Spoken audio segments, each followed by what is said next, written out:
جملہ ایک ہی ہے، فبأي آلاء ربكما تكذبان، لیکن جیسے جیسے مضامین بدل رہے ہیں وہ جملہ تو ایک ہی ہے، لیکن اس جملے کا اب فلیور بدل رہا بسم ہے۔ اللہ والصلاۃ والسلام علی رسول اللہ وعلی آلہ وصحبہ اجمعین۔ بسم اللہ الرحمن الرحیم۔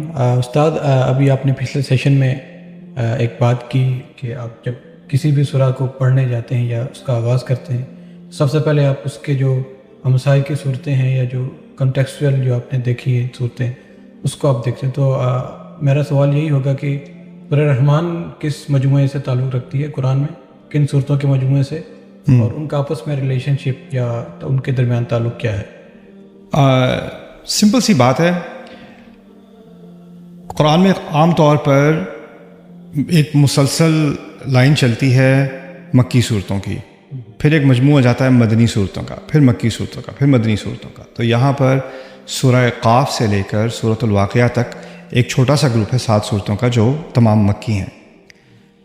ان میں بہت ساری چیزیں مشترک ہیں، لیکن ایک خاص ایلیمنٹ جو مضمون کو آسان کرنے کے لیے ان تمام میں قرآن کے بارے میں ایک خاص بات کہی گئی ہے، ان میں سے ہر ایک میں، اور ایک یونیک بات کہی گئی ہے۔ تو سورۃ قاف 50ویں سورت جو ہے، سورہ نمبر 50، قاف والقرآن المجید، القرآن المجید کا جو ایک وصف ہے قرآن کا، جو یہاں پر اور اس سے قسم کھائی گئی ہے، ایک یونیک فیچر ہے یہاں پر۔ بل ہوا قرآن المجید بعد میں بھی آتا ہے، لیکن قسم کے طور پر نہیں آتا، ٹھیک ہے۔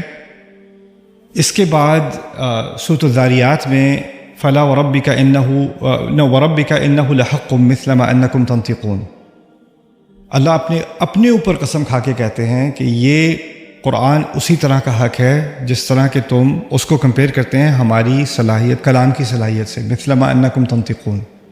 تو زبان کا اور قرآن کا آپس میں ایک خاص تعلق بنایا گیا ہے اس آیت میں۔ اس تعلق کو ہم سورۃ الرحمن میں بھی دیکھیں گے، یہاں پر علم القرآن کہیں گے اور پھر علامہ البیان بھی کہیں گے، رائٹ۔ پھر سورۃ الطور میں ام یقولون شاعر ام یقولون فلا ما انت بنعمت ربک بکاہن ولا مجنون ام یقولون شاعر نتربص به ریب المنون قل ام تقولہ ام یقولون تقولہ بل لا یوقنون فلیأتوا بحدیث مثلہ ان کانوا صادقین۔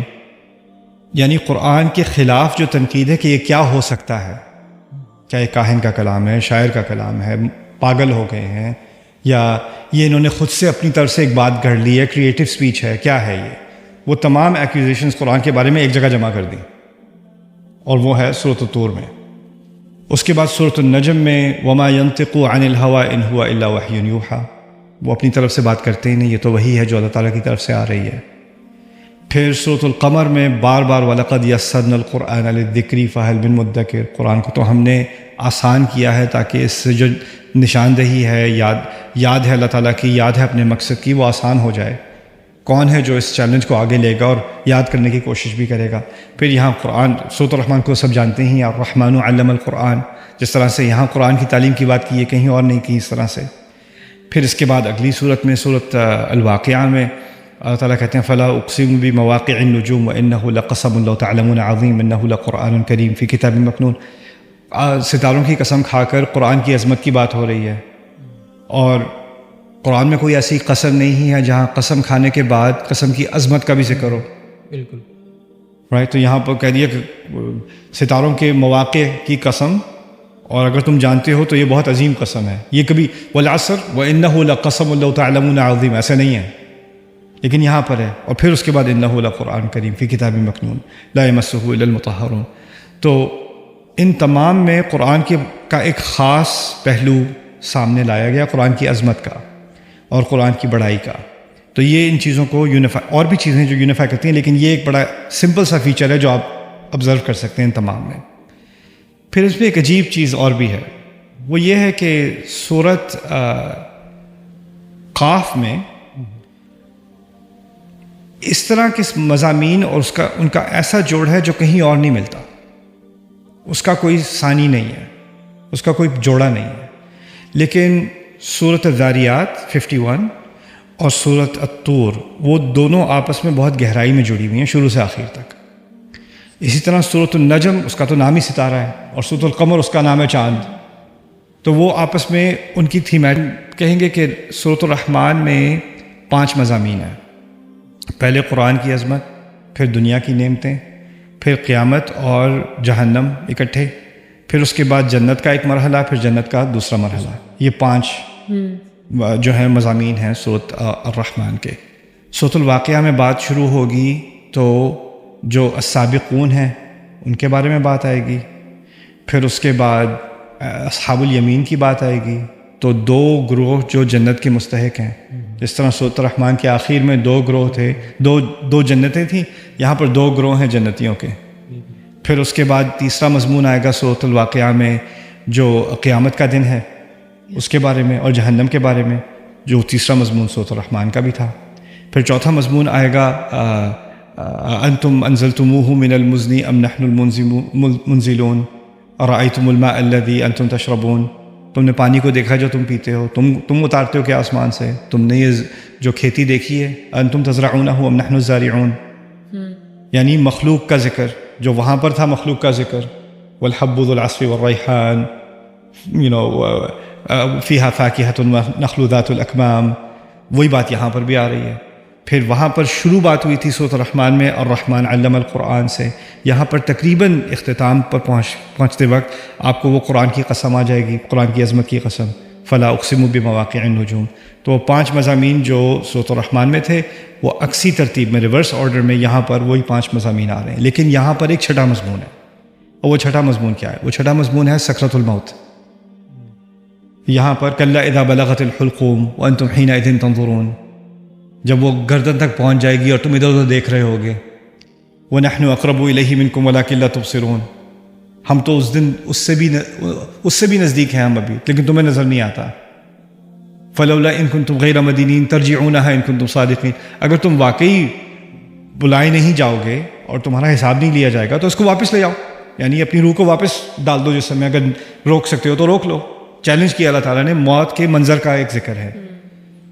میں نے کہا تھا شروع میں کہ سورۃ قاف کا کوئی جوڑا نہیں ملتا، لیکن سورۃ قاف میں ایک مضمون ہے موت کا منظر. وَجَاءَتْ سَكْرَةُ الْمَوْتِ بِالْحَقِّ ذَلِكَ مَا كُنْتَ مِنْهُ تَحِيدُ. وہ وہاں پر ہے، اور وہی منظر صرف ایک اور جگہ پر ہے، وہ ہے سورۃ الواقعہ میں. تو سورہ نمبر 50 وہ پہلی صورت تھی اس گروپ کی، اور سورۃ الواقعہ وہ آخری صورت ہے اس گروپ کی، اور ان کا بھی ایک آپس میں جوڑ ہے عجیب سا. اور جو باقی حصہ ہے سورۃ الواقعہ کا، اس کا جوڑ ہے سورۃ الرحمن سے. تو یہ سمجھنے کے بعد پھر جب ہم ان میں سے کسی بھی ایک صورت کا مطالعہ کرتے ہیں تو پہلے اس کا پورے گروپ سے تعلق اور پھر اس کا انڈیویجول تعلق. تو واقعہ اور رحمان کی بات تو سمجھ میں آ گئی. ایک اور بات یہاں پر جو مزے کی سمجھنے کی ہے، بہت خوبصورت ہے، وہ ہے سورۃ القمر اور سورۃ الرحمن کا تعلق. سورۃ القمر میں ایک آیت بار بار دہرائی جا رہی ہے، وَلَقَدْ يَسَّرْنَا الْقُرْآنَ لِلذِّكْرِ فَهَلْ مِن مُدَّكِرٍ. یہاں پر سورۃ الرحمن میں ایک بات دہرائی جا رہی ہے، فَبِأَيِّ آلَاءِ رَبِّكُمَا تُكَذِّبَانِ، مشہور ہے. یہاں پر اللہ تعالیٰ نے قرآن کی رحمت کا ذکر کیا، الرحمن علم القرآن، اور اس کے بعد باقی نعمتوں کے بارے میں کہا کہ تم کس کس نعمت کو جھٹلاؤ گے. رائٹ. اس طرف اللہ تعالیٰ نے قرآن کی نعمت کو دوبارہ بار بار دہرایا، وَلَقَدْ يَسَّرْنَا الْقُرْآنَ لِلذِّكْرِ فَهَلْ مِن مُدَّكِرٍ. یعنی تمام نعمتوں سے پہلے کس نعمت کو دہرایا گیا ہے؟ قرآن کو اولویت دی گئی ہے سورۃ القمر میں. دوسری عجیب بات یہ ہے، اگر کوئی سورۃ القمر کا مطالعہ کرے گا تو اس کو لگے گا کہ سورۃ القمر میں اللہ تعالیٰ کی جو قوت ہے اور اس کا جو جلال ہے اور اس کی جو اتھارٹی ہے وہ سامنے آتی ہے. اور وہ جو لوگ اس کو چیلنج کرتے ہیں اللہ تعالیٰ کو، ان سے اس نے تاریخ میں کس طرح نمٹا ہے، کس طرح نپٹا ہے ان تمام قوموں سے. ایک کے بعد ایک ہلاک ہوتی ہے، پھر وَلَقَدْ يَسَّرْنَا الْقُرْآنَ لِلذِّكْرِ، پھر دوسری ہلاک ہوتی ہے، پھر وَلَقَدْ يَسَّرْنَا الْقُرْآنَ لِلذِّكْرِ، پھر تیسری ہلاک ہوتی ہے، پھر وَلَقَدْ يَسَّرْنَا الْقُرْآنَ لِلذِّكْرِ. یہی سیکوینس ہے اس کی، یعنی تباہی پھر قرآن آسان، پھر تباہی پھر قرآن آسان، پھر تباہی پھر قرآن آسان. تو انسان سوچتا ہے قرآن کے آسان ہونے کا ان قوموں کی تباہی سے کیا تعلق ہے؟ رائٹ. دو الگ الگ چیزیں ہیں. اللہ تعالیٰ یہ فرما رہے ہیں کہ باقی قوموں سے تو ہم نے اس طرح نمٹ لیا، لیکن تم جب وہی حرکتیں کرتے ہو قریش، تو ہم تمہیں اور قرآن دے دیتے ہیں کہ شاید اس طرح سمجھ نہیں آئے تو اس طرح سمجھ میں آ جائے گا. پھر تم وہی حرکتیں کرتے ہو جو اس قوم نے کی، اور تمہیں تباہ کرنے کے بجائے ہم تمہیں اور قرآن دے دیتے ہیں، اور پھر تم اور حرکتیں یہ کرتے، پھر تمہیں وَلَقَدْ يَسَّرْنَا الْقُرْآنَ لِلذِّكْرِ فَهَلْ مِن مُدَّكِرٍ. ہم نے کتنا آسان کر دیا، کتنا آسان کر دیا، کتنا آسان کر دیا.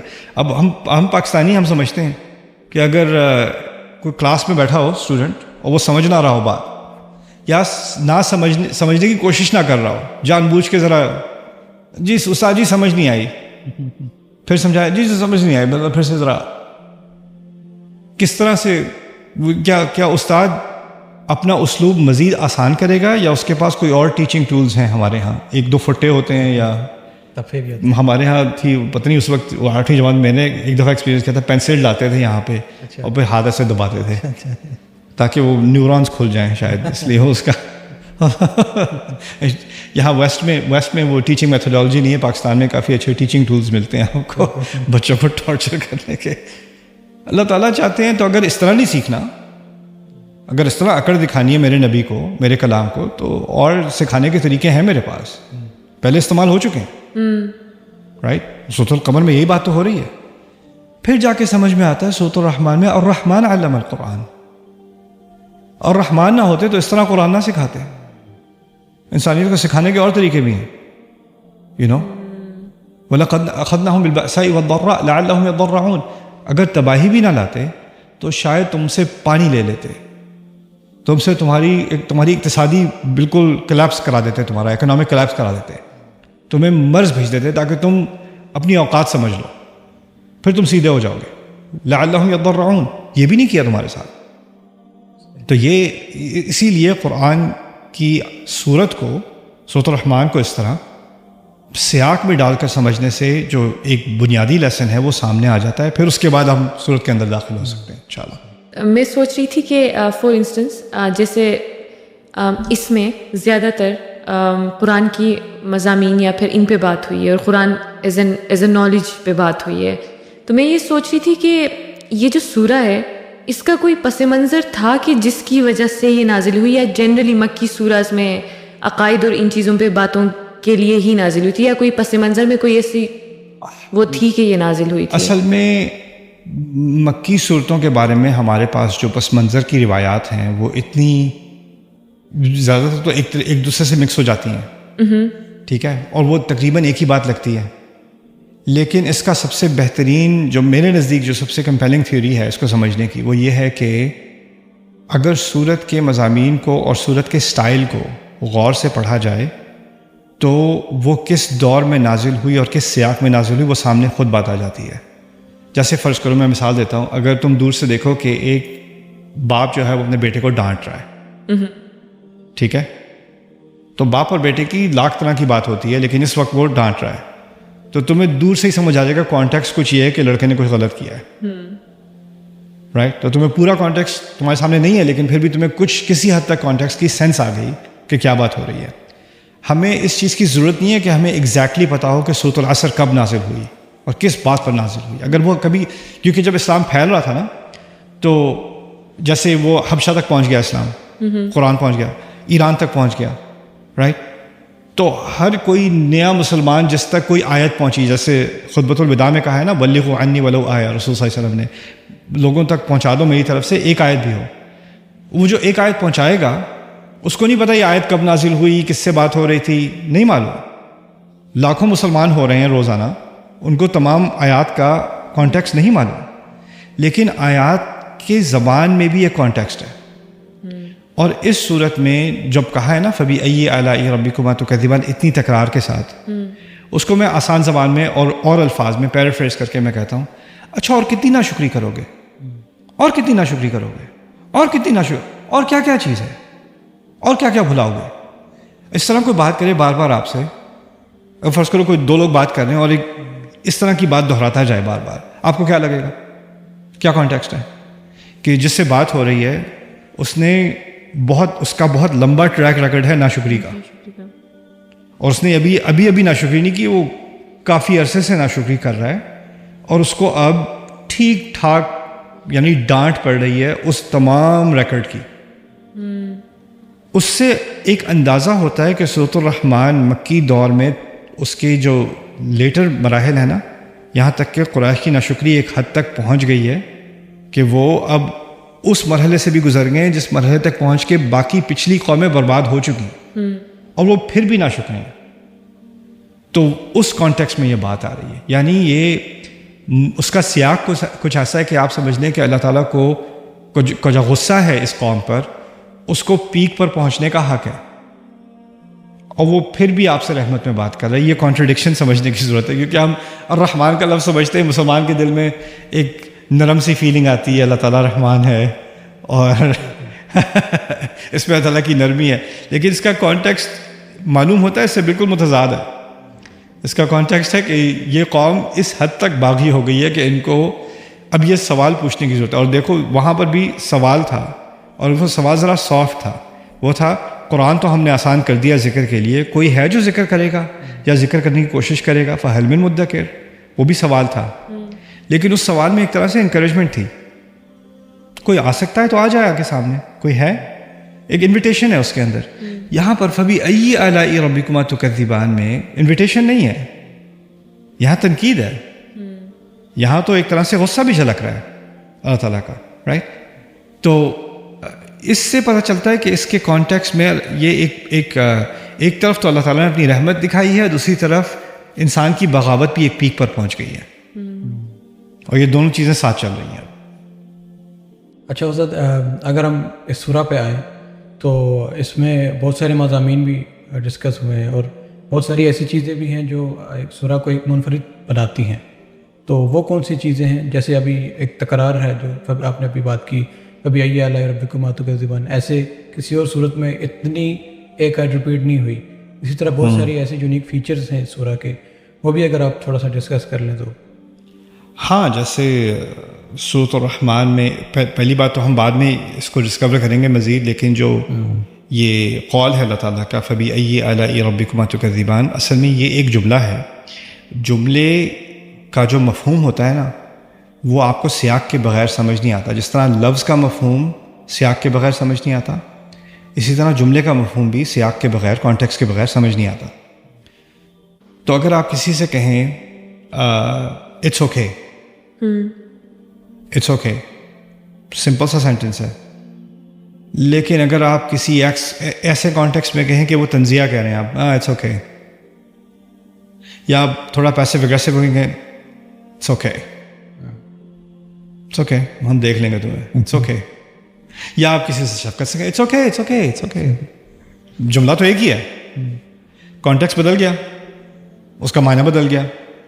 آپ نے کسی کو ٹیکسٹ میسج بھیجا، فائن. کسی کو اور ٹیکسٹ میسج بھیجا، آل کیپس، فائن. کسی کو بھیجا فائن فل اسٹاپ. کسی کو بھیجا F.I.N.E. Fine, right? کانٹیکسٹ بدل گیا، اس اسٹیٹمنٹ کا میننگ چینج ہو گیا.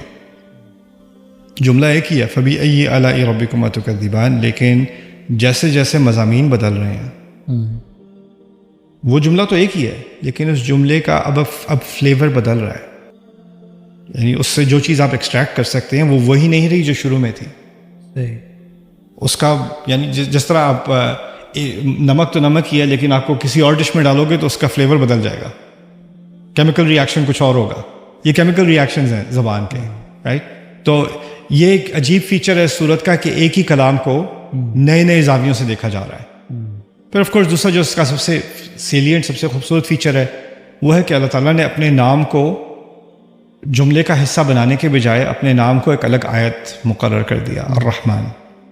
اور وہ کہیں بھی نہیں ہے قرآن میں کہ اللہ تعالیٰ نے اپنے نام کو ایک الگ آیت مقرر کیا ہو. آیات ہیں جیسے آیات مقطعات ہیں، الف لام میم ہے، یا کاف ہے، یا عین صاد ہے، الف لام را ہے. وہ آیات ہیں، ٹھیک ہے، وہ اپنی طرف آیات ہیں، لیکن وہ ان کے ایک تو ان کے مفاہیم صرف اللہ تعالیٰ ہی جانتے ہیں، لا یعلمها الا ہوا. اور دوسرا یہ کہ وہ ایک جملے کا حصہ نہیں ہے، جملہ اس کے بعد شروع ہوتا ہے. لیکن الرحمن علم القرآن اصل میں ایک جملہ ہے، اور اس جملے کو توڑا گیا ہے، اور اس جملے کا جو مبتدا ہے، اس کا جو سبجیکٹ ہے، اس کو الگ کر کے ایک آیت بذات خود بنا کر باقی کو الگ رکھا گیا ہے. تو یہ بھی اس کا ایک یونیک فیچر ہے. اس کے بارے میں بھی انشاءاللہ آگے جا کے تھوڑی بات ہوگی کہ اس کا کیا فائدہ ہے، اس سے ہم کیا سیکھ سکتے ہیں.